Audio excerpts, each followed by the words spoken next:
यूनान में एक वजीर को उसके सम्राट ने फांसी की सजा दे दी थी। सुबह तक सब ठीक था। दोपहर वजीर के घर सिपाही आए और उन्होंने घर को चारों तरफ से घेर लिया और वजीर को भीतर जाके खबर दी कि आप कैद कर लिए गए हैं और सम्राट की आज्ञा है कि आज संध्या आपको फांसी दे दी जाएगी 6 बजे। वजीर के घर उसके मित्र आए हुए थे। एक बड़े भोजन का आयोजन था। वजीर का जन्मदिन था। वो एक बड़े संगीतज्ञ को बुलाया गया था। वो अभी अभी अपनी वीणा लेके हाजिर हुआ था। अब उसका संगीत शुरू होने को था। संगीतज्ञ के हाथ ढीले पड़ गए। वीणा उसने एक और टिका दी। मित्र उदास हो गए। पत्नी रोने लगी। लेकिन उस वजीर ने कहा 6 बजने में अभी बहुत देर है, तब तक गीत पूरा हो जाएगा, तब तक भोज भी पूरा हो जाएगा। राजा की बड़ी कृपा है कि 6 बजे तक कम से कम उसने फांसी नहीं दी। लेकिन वीणा बंद क्यों हो गई? भोज बंद क्यों हो गया? मित्र उदास क्यों हो गए हैं? 6 बजने में अभी बहुत देर है। 6 बजे तक कुछ भी बंद करने की कोई जरूरत नहीं। लेकिन मित्र कहने लगे अब हम भोजन कैसे करें? संगीतज्ञ कहने लगा मैं वीणा कैसे बजाऊं? परिस्थिति बिल्कुल अनुकूल नहीं रही। वो आदमी हंसने लगा जिसको फांसी होने को थी। उसने कहा इससे अनुकूल परिस्थिति और क्या होगी? 6 बजे मैं मर जाऊंगा। क्या ये उचित न होगा कि उसके पहले मैं संगीत सुनूं? क्या ये उचित न होगा कि उसके पहले मैं अपने मित्रों से हंस लूं, बोल लूं, मिल लूं? क्या ये उचित न होगा कि मेरा घर एक उत्सव का स्थान बन जाए, क्योंकि सांझ 6 बजे मुझे हमेशा को विदा हो जाना? घर के लोग कहने लगे परिस्थिति अनुकूल न रही कि अब कोई वीणा बजाए। घर के लोग कहने लगे परिस्थिति अनुकूल न रही कि अब कोई भोज हो। लेकिन वो आदमी कहने लगा कि इससे अनुकूल परिस्थिति और क्या होगी जब 6 बजे मुझे हमेशा के लिए विदा हो जाना है। तो क्या ये उचित न होगा कि विदा होते क्षणों में मैं संगीत सुनूं? क्या ये उचित न होगा कि मित्र उत्सव करें? क्या ये उचित न होगा कि मेरा घर एक उत्सव बन जाए कि जाते क्षण में मेरे याद, मेरी स्मृति में हमेशा वे थोड़े से पल टके हुए रह जाएं जो मैंने अंतिम क्षण में विदाई के क्षण में अनुभव किए थे। और उस घर में वीणा बजती रही और उस घर में भोजन चलता रहा। यद्यपि लोग उदास थे, संगीतज्ञ उदास था, लेकिन वो वजीर खुश था, वो प्रसन्न था। राजा को खबर मिली। राजा देखने आया कि वो वजीर पागल तो नहीं। और जब वो पहुंचा तो घर में वीणा बजती थी और मेहमान इकट्ठे थे। और राजा जब भीतर गया तो वजीर खुद भी आनंद मग्न बैठा था। तो उस राजा ने पूछा तुम पागल हो गए हो? खबर नहीं मिली कि 6 बजे सांझ मौत तुम्हारी आ रही? उसने कहा खबर मिल गई, इसलिए आनंद के उत्सव को हमने तीव्र कर दिया। उसे शिथिल करने का तो सवाल न था, क्योंकि 6 बजे मैं विदा हो जाऊंगा। तो 6 बजे तक हमने आनंद के उत्सव को तीव्र कर दिया है, क्योंकि यह अंतिम विदा के क्षण स्मरण रह जाए। राजा ने कहा ऐसे आदमी को फांसी देना व्यर्थ है। जो आदमी जीना जानता है उसे मरने की सजा नहीं दी जा सकती है। उसने कहा मैं वापस ले लेता हूं। ऐसे प्यारे आदमी को अपने हाथों से मारूं ये ठीक नहीं। जीवन में क्या अवसर है, क्या परिस्थिति है, ये इस बात पर निर्भर नहीं होता कि परिस्थिति क्या है। ये इस बात पर निर्भर होता है कि हम उस परिस्थिति को किस भांति लेते हैं, किस एटीट्यूड में, किस दृष्टि से। तो मुझे ज्ञात नहीं होता कि कोई भी ऐसी परिस्थिति हो सकती है जो आपके जीवन में प्रभु की तरफ जाने से आपको रोकती हो। आप ही अपने को रोकना चाहते हो तो बात दूसरी है, तब हर परिस्थिति रोक सकती है। और आप ही अपने को न रोकना चाहते हो तो कोई ऐसी परिस्थिति न कभी थी और न कभी हो सकती है। थोड़ा ध्यान से अपनी दृष्टि को देखने की कोशिश आप करना, परिस्थिति पर दोष मत देना। थोड़ा ध्यान करना इस बात पर कि मेरा दृष्टिकोण, परिस्थिति को समझने की मेरी वृत्ति, मेरी अप्रोच, मेरी पहुंच तो कहीं गलत नहीं है, कहीं मैं गलत ढंग से तो चीजों को नहीं ले रहा हूं। एक घटना मुझे और स्मरण आती है। कोरिया में एक भिक्षुणी स्त्री, एक सन्यासिनी एक रात एक गांव में भटकी हुई पहुंची। रास्ता भटक गई है और जिस गांव पहुंचना चाहती थी वहां न पहुंच के दूसरे गांव पहुंच गई। उसने जाके एक द्वार पर दरवाजा खटखटाया। आधी रात है, दरवाजा खुला, लेकिन उस गांव के लोग दूसरे धर्म को मानते थे। वो भिक्षुणी दूसरे धर्म की थी। वो दरवाजे के मालिक ने दरवाजा बंद कर लिया और कहा, देवी ये द्वार तुम्हारे लिए नहीं, हम इस धर्म को नहीं मानते, तुम कहीं और खोज कर लो। और उसने चलते वक्त ये भी कहा कि इस गांव में शायद ही कोई दरवाजा तुम्हारे लिए खुले, क्योंकि इस गांव के लोग दूसरे ही धर्म को मानते और हम तुम्हारे धर्म के शत्रु हैं। आप तो जानते ही हैं, धर्म आपस में बड़े शत्रु हैं। एक गांव का अलग धर्म है, दूसरे गांव का अलग धर्म है। एक धर्म वाले को दूसरे धर्म वाले के यहाँ कोई शरण नहीं, कोई आशा नहीं, कोई प्रेम नहीं। द्वार बंद हो जाते, द्वार बंद हो गए। उस गांव में उसने 2-4 दरवाजे खटखटाए, लेकिन दरवाजे बंद हो गए। सर्द रात है, अंधेरी रात है, वो अकेली स्त्री है, वो कहां जाएगी। लेकिन धार्मिक लोग इस तरह की बातें कभी नहीं सोचते हैं। धार्मिक लोगों ने मनुष्यता जैसी बात कभी सोची ही नहीं। वे हमेशा सोचते हैं हिंदू है या मुसलमान, बौद्ध है या जैन, आदमी का सीधा कोई मूल्य उनकी दृष्टि में कभी नहीं रहा। वो स्त्री उस गांव को छोड़ देना पड़ा। आधी रात वो जाके गांव के बाहर एक वृक्ष के नीचे सो गई। कोई 2 घंटे बाद ठंड के कारण उसकी नींद खुली। उसने आंख खोली, ऊपर आकाश तारों से भरा है।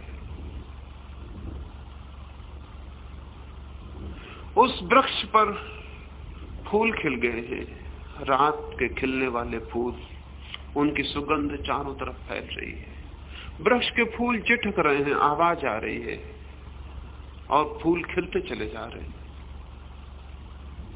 वो आधा घड़ी तक मौन उस फूल को, उन वृक्ष के फूलों को खिलते देखती रही, आकाश के तारों को देखती रही। फिर दौड़ी गांव की तरफ। फिर जाके उसने उन दरवाजों को खटखटाया जिन दरवाजों को उनके मालिकों ने बंद कर लिया था। आधी रात फिर कौन आ गया? उन्होंने दरवाजे खोले, वही भिक्षुणी खड़ी है। उन्होंने कहा, हमने मना कर दिया, ये द्वार तुम्हारे लिए नहीं है, फिर दोबारा क्यों आ गई हो? लेकिन उस भिक्षुणी की आंखों से कृतज्ञता के आंसू बह जाते।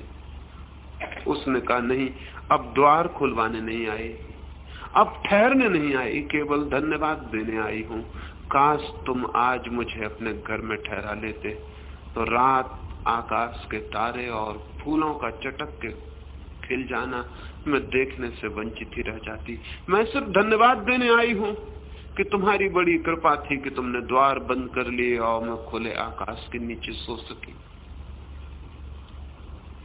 तुम्हारी बड़ी कृपा थी कि तुमने घर की दीवारें से मुझे बचा लिया और खुले आकाश में मुझे भेज दिया।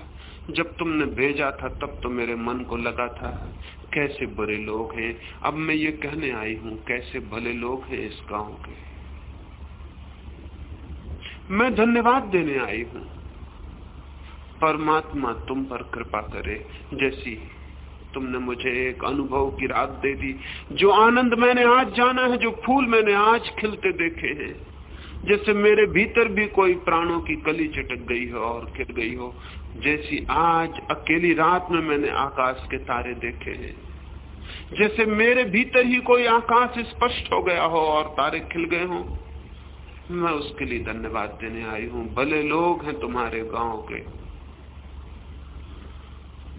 परिस्थिति कैसी है इस पर कुछ निर्भर नहीं करता, हम परिस्थिति को कैसा लेते हैं इस पर सब कुछ निर्भर करता है। हर एक व्यक्ति को परिस्थिति कैसी लेनी है ये सीख लेना चाहिए, तब तो राह पर पड़े हुए पत्थर भी सीढ़ियां बन जाते हैं।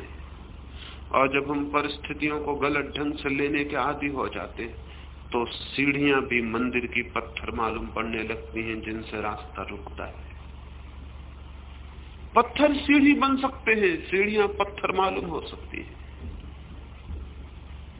अवसर दुर्भाग्य मालूम हो सकते हैं, दुर्भाग्य अवसर बन सकते हैं। हम कैसे लेते हैं, हमारे देखने की दृष्टि क्या है, हमारी पकड़ क्या है, जीवन का कौन हमारा क्या है, हम कैसे जीवन को लेते और देखते। आशा से भरकर जीवन को देखें। साधक अगर निराशा से जीवन को देखेगा तो गति नहीं कर सकता है। आशा से भरकर जीवन को देखें।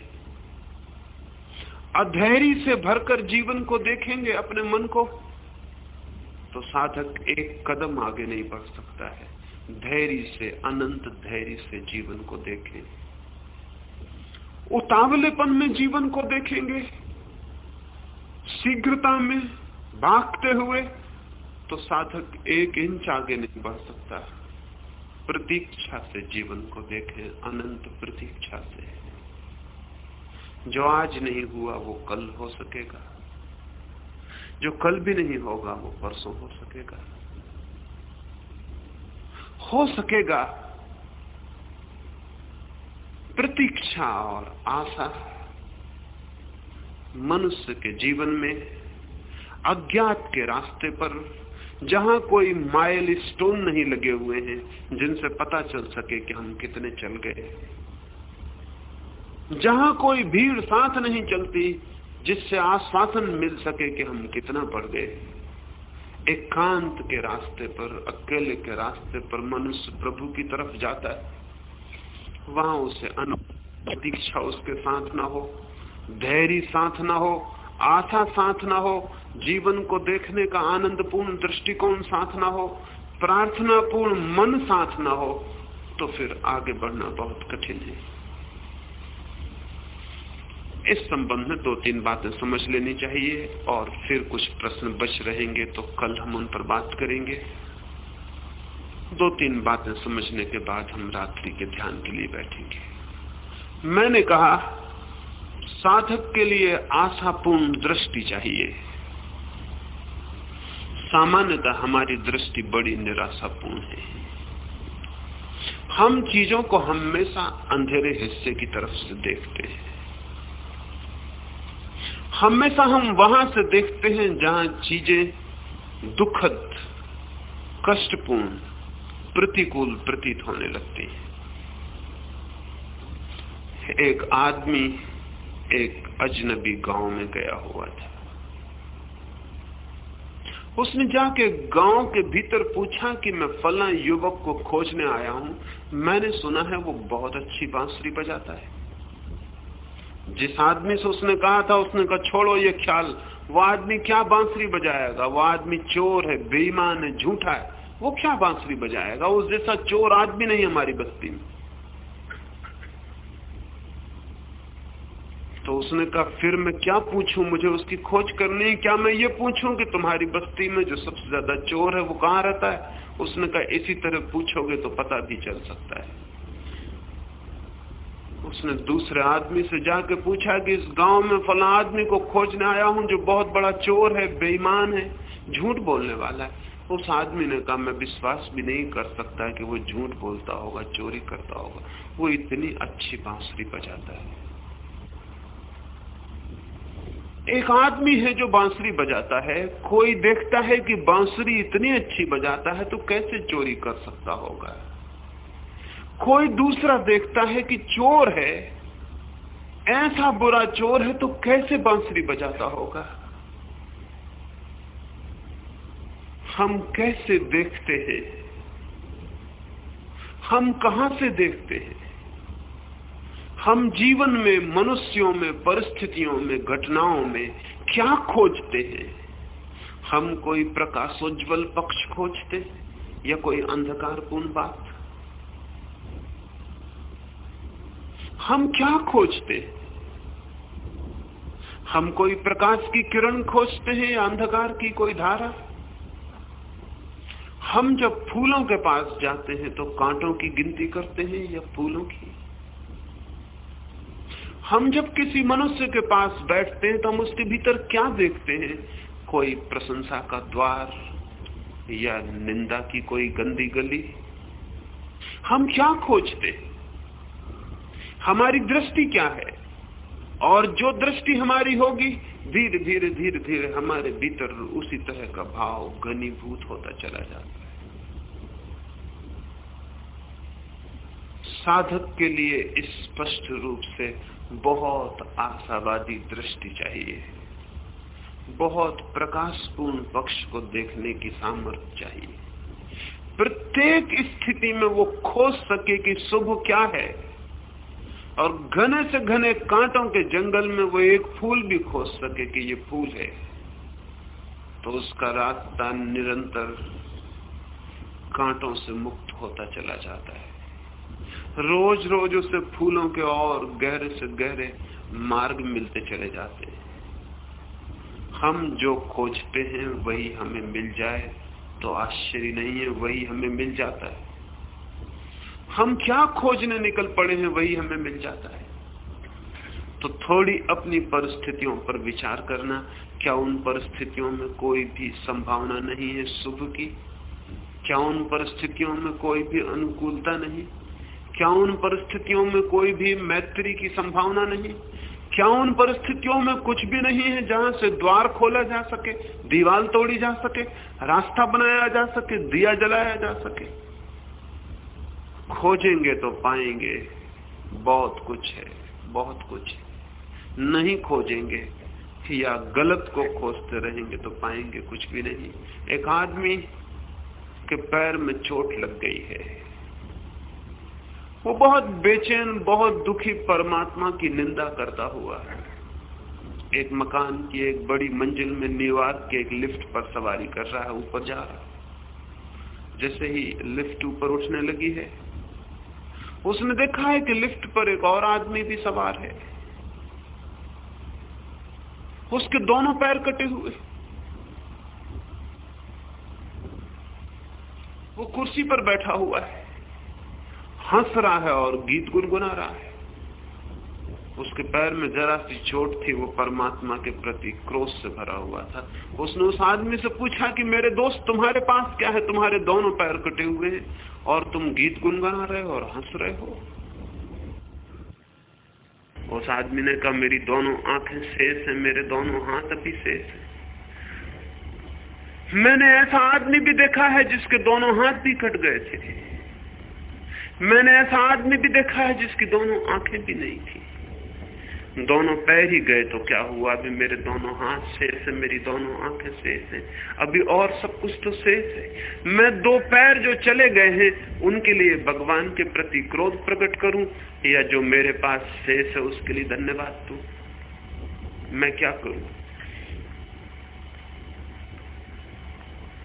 जो हमारे पास है उसके लिए हम धन्यवाद दें, या जो हमारे पास नहीं है उसके लिए हम शिकायत करें? मर्जी है आदमी की, जो चाहे करे, चाहे शिकायत करे, चाहे प्रशंसा करे, कोई कुछ कहने नहीं आएगा। लेकिन दोनों हालतों में जमीन और आसमान का फर्क पड़ जाएगा, और उस फर्क से खुद को पीड़ा झेलनी पड़ेगी। शिकायत करने वाला मन धीरे धीरे उदास हो जाता और निराश हो जाता। धन्यवाद देने वाला मन धीरे धीरे आनंद से भर जाता है, प्रफुल्लता से, आशा से। जो आशा से भर जाता है वो आगे कदम उठा सकता है। जो निराशा से भर जाता है उसके उठे हुए कदम भी पीछे लौटने लगते हैं। तो मैं आपको कहूंगा, अपनी परिस्थितियों में खोजे कि क्या वहां आशापूर्ण कोई भी संभावना नहीं। दूसरी बात, क्या 24 घंटे में थोड़े से क्षणों के लिए अपनी परिस्थितियों से मुक्त नहीं हुआ जा सकता? नींद रोज मुक्त कर देती है, आपकी सारी परिस्थितियां बाहर पड़ी रह जाती। ना आप गरीब रह जाते, ना आप अमीर रह जाते, ना आप दुखी रह जाते, ना आप सुखी रह जाते। नींद आपको कहीं ले जाती है जहां आप परिस्थितियों के बाहर हो जाते। क्या थोड़ी देर के लिए जानते बूझते परिस्थितियों के बाहर नहीं हुआ जा सकता? और स्मरण रहे, जो आदमी अपनी परिस्थितियों के बाहर थोड़े से क्षणों को भी सचेत रूप से हो जाता है, उसे ये पता चल जाता है कि वो तो हमेशा ही परिस्थितियों के बाहर है। परिस्थितियां उसके आसपास आती हैं और गुजर जाती हैं, वो हमेशा परिस्थितियों के बाहर है। एक क्षण को भी परिस्थितियों को अतिक्रमण कर जाने पर यह पता चलता है कि मनुष्य की चेतना हमेशा परिस्थितियों के बाहर है।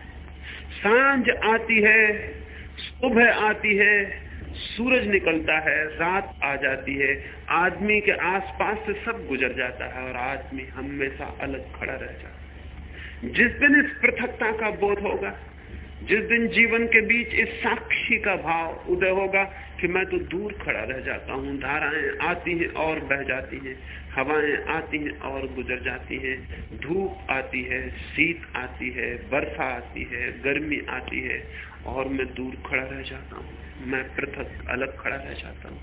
कुछ भी मुझे छूता नहीं, कुछ भी मेरे प्राणों को अतिक्रांत नहीं करता, कुछ भी मेरे भीतर जाके बदलाहट नहीं करता। मैं तो वही रह जाता हूँ, चीजें आती हैं और बदल जाती हैं। जिस दिन ये एक क्षण को भी ख्याल होगा, उसी दिन जीवन भर के लिए स्थिति बन जाती है। तो थोड़ी देर परिस्थितियों के बाहर होने की क्षमता जुटानी चाहिए।